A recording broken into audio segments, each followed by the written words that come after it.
The Alabama road stretched like a scar through the pine woods, quiet and unwinding beneath a sun that had begun its slow descent. Dust clung to the edge of the highway, stirred only by the passing of one lone vehicle, a silver sedan, steady, deliberate, as if it carried more than just a man. James Baldwin sat behind the wheel, his face composed but worn. His hands rested gently at 10 and 2, not gripping, not forcing. There was no urgency in his pace. He wasn't running from anything, but he wasn't exactly going towards something either. It was the kind of drive a man takes when he needs the motion more than the destination. His eyes scanned the horizon, wide, low, and haunted. Southern land had never forgotten him. It met him now like an old adversary, cold and familiar. His return was not triumphant, not even nostalgic. It was necessary. He'd just finished a lecture at a college upstate, one of those difficult conversations administrators like to market, half expecting him to be fire and thunder. But he had learned over the years that truth didn't need to shout. It only needed to survive. The speech had left him emptied, not from effort, but from memory. The questions the students asked about race, about justice, about whether things had truly changed, felt less like inquiries and more like wounds they didn't know they had. And he, once more, was the reluctant surgeon. So now he drove. Alone. Southward. The radio was off. The hum of tires on asphalt kept rhythm with his thoughts. He passed signs for towns he'd never heard of, towns with names like Cottondale, Red Level, Hopewell, each one like a whispered dare. A battered billboard passed by, its paint peeling under the weight of years. Heritage, not hate. Welcome to Eastland. He noted it, but did not react. That part of himself, the one that used to clench at symbols, had grown tired. Not numb, and never that, but weathered. As the sun dipped lower, Baldwin checked his gas gauge. Nearly empty. He exhaled through his nose, not quite a sigh, and scanned for a place to stop. A few miles on, a single light flickered ahead, weak, fluorescent, and greenish. A gas station. One of those old kinds that looked like it had been grandfathered in from the 1950s and forgotten ever since. He pulled in.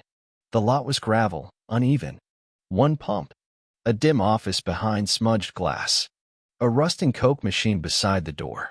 The air smelled like oil and pine and something metallic underneath. He turned off the engine and stepped out. His shoes touched the ground like they were waking something.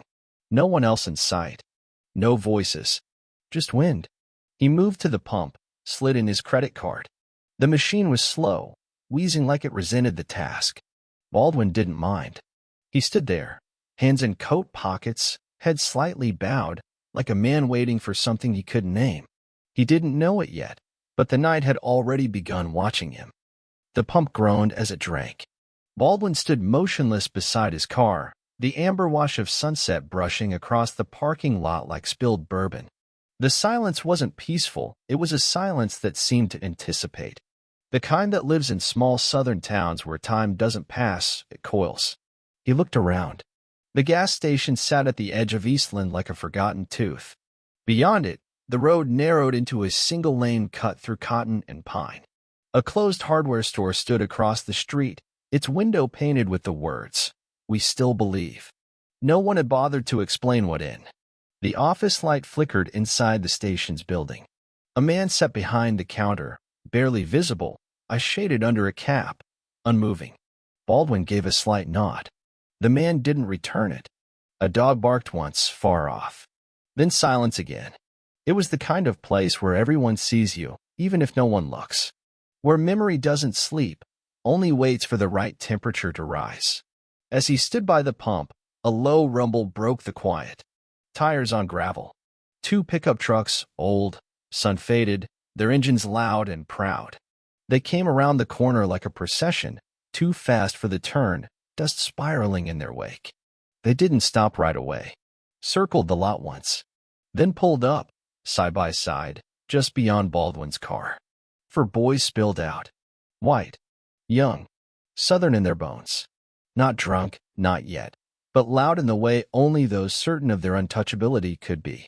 One wore a denim vest with the flag stitched across the back. Another carried a hunting knife, sheathed but visible. All of them looked like they'd been raised on stories that ended with someone else bleeding. They didn't speak at first, just looked. One lit a cigarette. Another cranked up the volume on his phone, some country track about dirt and pride and loss. Baldwin didn't move. He reached to replace the pump, deliberate and calm. The motion seemed to agitate something in them, as if indifference was more offensive than fear. "Evenin', old man," one called out. His voice was twangy, soaked in habit. Baldwin glanced briefly, nodded once. "Bet your ride?" Another asked, motioning to the sedan. "Pretty clean. Ain't from around here, are ya?" "No," Baldwin said. The first one smirked. "Thought so. You got that city smell." The others chuckled, not because it was funny, but because it felt like the right time to laugh. Still, Baldwin didn't rise. He walked slowly to the passenger side, opened the door, and placed a worn leather notebook on the seat. His movements were methodical, not cautious, but intentional, as if every gesture was curated for someone who might misread it. They didn't expect him to move so freely. Their space had been invaded, not physically, but morally. The tallest boy flicked ash at Baldwin's feet. "Man like you out here alone?" he asked, tone light but eyes narrowed. "That brave? Or just stupid?" Baldwin looked up, really looked now. His eyes locked on the boy like a hand closing a book. "I've been more alone in crowded rooms," he said, "and more stupid with better company." The air thickened. The joke hadn't landed. Or maybe it had too well. The tallest one's grin faded. A tension spread among them, subtle but certain. Baldwin didn't flinch. He leaned back against the car, arms folded, waiting. The dogs weren't barking now. They were circling. The boys fanned out slowly, not as a plan, but as instinct, the kind passed down through porch stories and barstool bravado. One leaned against the hood of Baldwin's car without asking.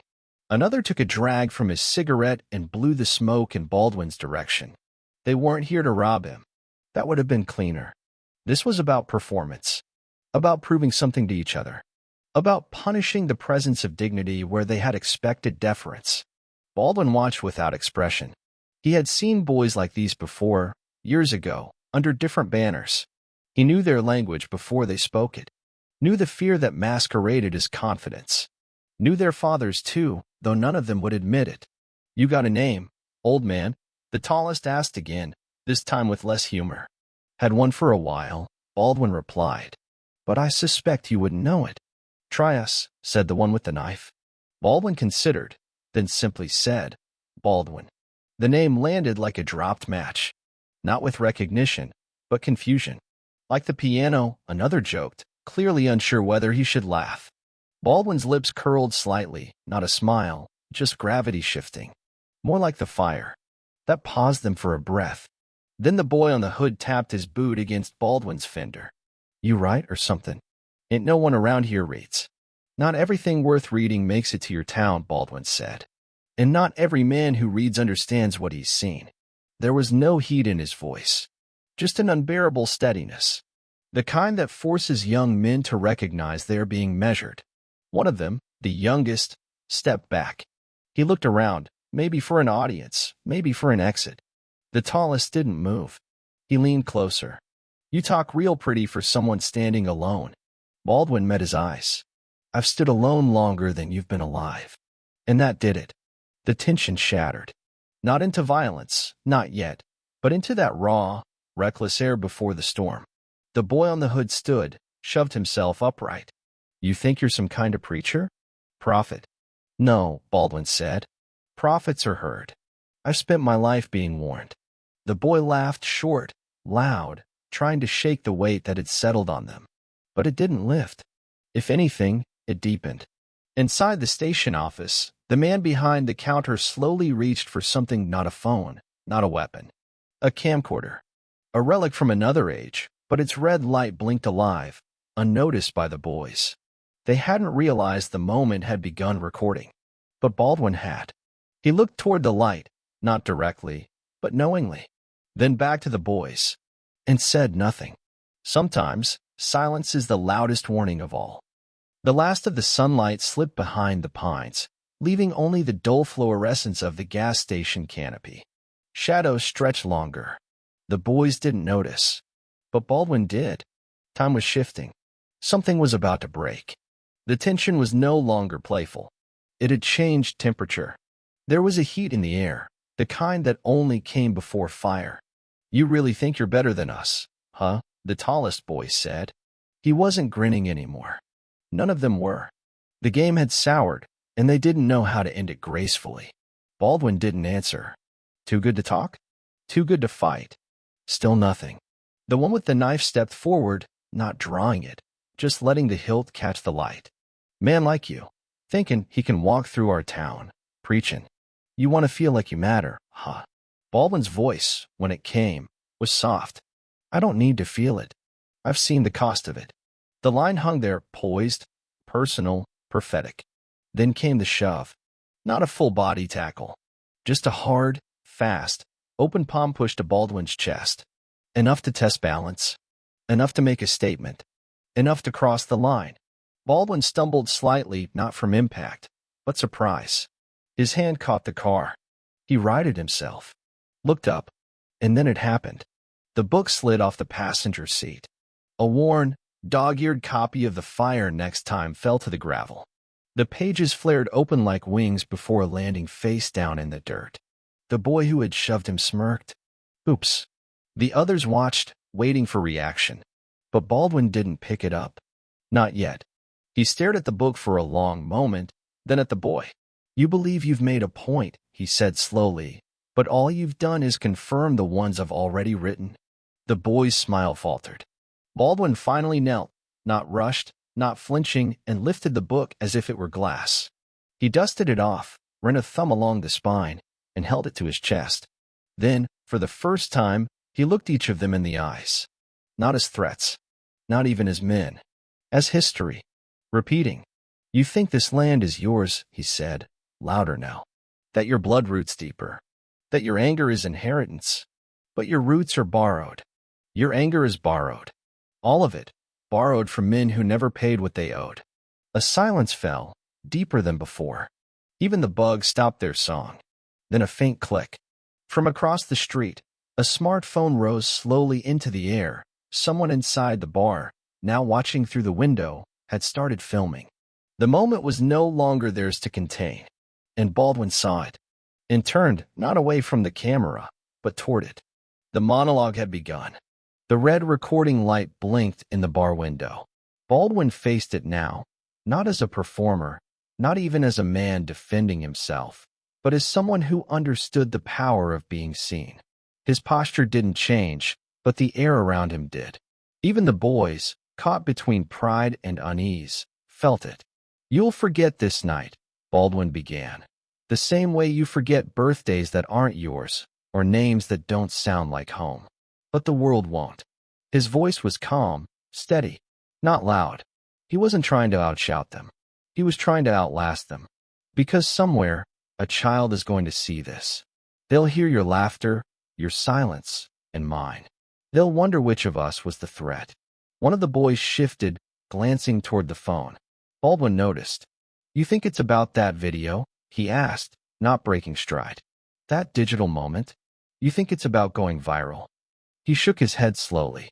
"This ain't new. The cameras are just newer." He raised his hand, holding up the book again, as if offering it to the lens. "They filmed us in Selma, in Montgomery, at counters, in courthouses, on the sidewalk beside boys whose names now hang in school auditoriums." He paused, eyes narrowing. "And still, we return to this place, this exact scene. Same smoke, same spit, same trembling hands pretending to be fists." The tallest boy stepped back. Not far, but enough to break formation. "You don't know me," Baldwin said, his eyes on him now. "But I know you. Not your name, your shape. You're not new. You're the echo of men who told my father to use the back door. You're the photograph blurred in the background of history books, eyes bright with ownership." The boy with the knife dropped it, not out of surrender, but distraction. His fingers fumbled for a cigarette. A reflex. Something to hold on to. "And you?" Baldwin turned toward the camera now, his gaze direct, piercing, eternal. "You're watching this wondering how it ends. Whether I bleed. whether I win. He exhaled. This isn't about winning. This is about witnessing. The air hung, brittle, sacred. In every generation, we ask whether the fire has gone out, whether the voices have gone hoarse. But the fire doesn't die. He held up the book again. It just waits. For breath. For wood. For eyes. Another pause. Not because he was finished, but because it was time to let the words settle like ash. You brought gasoline, Baldwin said softly. And I brought matches. A second silence followed, heavier than the first. No one moved. Not the boys. Not the man in the office. Not the phone holder across the street. It wasn't fear. It was revelation. And somewhere deep inside them, even if they'd never admit it, they knew. The boys stood like statues around Baldwin, held not by force, but by something colder, exposure. The kind that strips swagger from the spine. Each of them had come expecting a scene they could control. But now they were players in a story much larger, and none of them knew their lines. The youngest, barely out of school, looked at Baldwin with something like panic. Not because he feared what Baldwin might do, but because he feared what he already had. He shifted back a step, eyes flickering toward the trucks. No one followed. The one with the flag on his jacket clenched his fists. Fury bubbled up where certainty had collapsed. He lunged, not with full conviction, but like a man who couldn't bear stillness any longer. It was sloppy, predictable. Baldwin didn't react, but someone else did. A voice cut through the moment like a blade through wet rope. That's enough. Everyone froze. Across the lot, beside a patrol car nearly hidden in dusk and dust, stood a sheriff. Middle-aged, gray around the ears, arms crossed. His uniform was clean, uncreased, like he didn't often use it for running. But his voice had the weight of someone who'd watched too many situations spin into something bloody. The lunger turned mid-motion, startled. We were just... I said enough, the sheriff repeated, walking forward now, boots cracking the gravel, hand near, but not on, his holster. The boy's body sagged with retreat. The others said nothing. Not a protest, not a defense. Their bravado had gone thin, see-through. The sheriff stopped a few feet away from Baldwin. They looked at each other. There was a history there, not personal, but archetypal. The sheriff didn't ask if Baldwin was okay. He didn't need to. Sir, he said quietly, I believe you've said your piece. I wasn't speaking for you, Baldwin replied, equally calm. The sheriff gave a slow nod. He turned to the boys. Y'all go home. Right now. They hesitated, less from resistance than disbelief. I said go. And they went. Slowly, trucks roaring back to life, gravel spinning under tires. But no whoops, no shouts. Just silence and the receding stink of cowardice. When the dust settled, it was just Baldwin and the sheriff. For a moment, they stood in the heavy quiet together. You really Baldwin? The sheriff finally asked. I really am. The sheriff looked at the gas station, then at the camera still glowing across the street. Then I suspect folks are about to remember. Baldwin turned toward his car. His face betrayed nothing. Not victory. Not anger. Just the weary expression of a man who's had to win the same battle too many times. The sheriff said nothing more. He watched Baldwin drive off, taillights disappearing into the black. And then he walked back to his car and sat there for a long, long time, not as law, but as witness. By dawn, the footage had already gone viral. It started local, a Facebook post from the bartender's nephew who'd captured it from behind the bar window. He hadn't meant to become part of anything. He just saw something strange and pressed record. No hashtags. No caption. Just a 2-minute video titled, Old Man at Dixie Mart Doesn't Back Down. Within 6 hours, it had been shared to TikTok, stitched to reaction videos, tweeted by journalists, reshared by activists. By mid-morning, a national news outlet had picked it up with the headline. Legendary writer confronts racism in rural Alabama. Comment sections lit up, some with awe, others with the old, stubborn rot. But the words from that night echoed louder than any spin could contain. You brought gasoline, and I brought matches. Memes sprouted. Fan art appeared. One artist painted Baldwin in grayscale, facing a mob made of smoke. Another layered his voiceover footage from the March on Washington. In classrooms, teachers played the video between history lessons and open discussions. On college campuses, posters went up reading, "The fire next station, we are still witnessing." Letters arrived. Hundreds at first, then thousands. Some mailed to his New York apartment. Others emailed to his publisher, his former universities, even to the gas station itself. They came from teenagers and veterans, pastors and former police officers, young poets and old mothers. They spoke of fear and of gratitude, of recognition, of that look in his eyes when he turned to the camera, that moment when time seemed to fold and history spoke in the present tense. Back in Eastland, the gas station became something else. The owner, quiet, tight-lipped, posted a handwritten sign on the window. Closed indefinitely. But people still came, some out of curiosity, others in reverence. A candle was placed by the pump where Baldwin had stood. Then flowers. Then notes. One scrawled on the back of a church program simply read. He didn't raise his voice, but I heard it anyway. The boys who had confronted him vanished from public sight. Their names were never released, but in Eastland, everyone already knew. Rumors swirled about disciplinary transfers, about parents furious not over what happened, but over being filmed, about one of them breaking down in a diner weeks later, mumbling something about ghosts. The sheriff never gave a statement, but he started showing up on Sundays at a church he hadn't entered in 20 years. Sat in the back row, listened hard, said little. And Baldwin? He stayed quiet, refused interviews, declined every podcast request, said nothing to the news.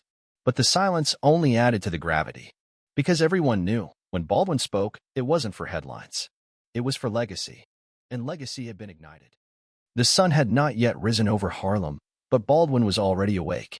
He sat at his old writing desk near the window, the city below still blurred by sleep and silence. The light on his desk lamp was soft and warm, casting golden rings around the letters spread before him. Most were opened, some still sealed. One, crumpled and unfolded a dozen times, lay apart from the rest, stained with what looked like tears.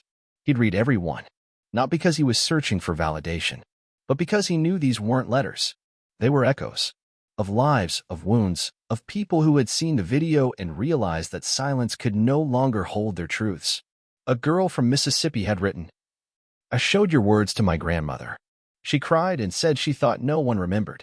A former soldier, anonymous, typed, "I stood where those boys did. Once, I saw the same man. I just wish I'd had the courage to listen back then." One came in childish scrawl. "Mr. Baldwin, I want to be brave like you." He folded that one gently and placed it inside his notebook.